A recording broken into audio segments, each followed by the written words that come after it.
Hi there, welcome to another episode. Today I'd like to talk a little about my company and a little bit about what I call setting the standard. Now, what I mean by setting the standard is if you're a manager or in a leadership position, you need to set the standard of what you're expecting from your employees or your staff. Now, you do that by doing the standard. You have your own standard. Now, let's use it for an example. Like if you demand that a certain quality of product or service is the standard, you must do that and expect that standard. You can't do it another way because then it gives misinformation to the people beneath you and it can cause confusion and you have misinterpretation. So just set your standards straight away. If you require a certain amount of information from your customers, you don't accept less information just because of who you are. You accept the same standard as you expect your staff to set. Now, on the other side of this as well, if you're an owner of a company and you work from 7 a.m. till 7 p.m., setting the standard doesn't mean that you expect your staff to work from 7 a.m. till 7 p.m. Even if you pay them, you can't expect them to work those hours.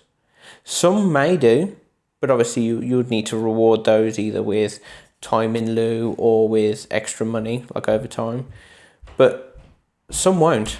So you can't expect that off them as well, because that's not what they're there for. You have to set the standard to the time that they are there. So let's give you another example. Like if you set the standard of everybody should have their breaks, and then somebody who doesn't have their breaks because they have too much work to do, you have to go and ask them why they're not taking their breaks. They should take their breaks and find out why they aren't taking their breaks. And if you find out that they have too much work to do, then as a responsible leader, you need to look at ways of maybe reducing their workload or maybe spreading their workload out, or maybe you've identified a whole different problem and you need more people. It's setting the standard. People seem to think of, you should do just what I do. It's nothing to do with you should do what I do. It's to do with how you accept the standard of work, the standard of product, the standard of service. But you have to live up to that standard as well. You can't just expect other people to just live up to that standard because they don't see it from you. Like if you're a calm... No, that's the wrong word. If you're a calm and emotional leader, you are understanding, you are supportive of your staff, you are protective of them, and you will stand up for them, I guarantee you they will do the same for you. And they will do the same for the people beneath them. So it's all about setting that balance and what you want as your vision for the company. Now, it's the same as you go down the tree. So let's say you are a manager of a department.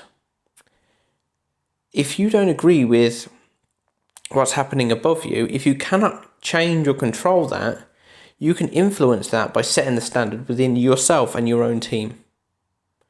Nothing breeds change like good performance. If your department outperforms its expectations and you have a different culture within your department than other departments, it will be noticed by the financial implications that department is exceeding expectations just by having a good culture which stems from setting the standard. It's difficult to have a good standard if your culture isn't really good. So I just thought I'd share that with you, and hopefully it makes a little bit of sense. And so that's just a little bit about what I do when I talk to people about setting the standard within their departments. And yeah, I hope you found this very helpful. If you do find it helpful, please feel free to like and subscribe. And yeah, I'll catch you in the next one.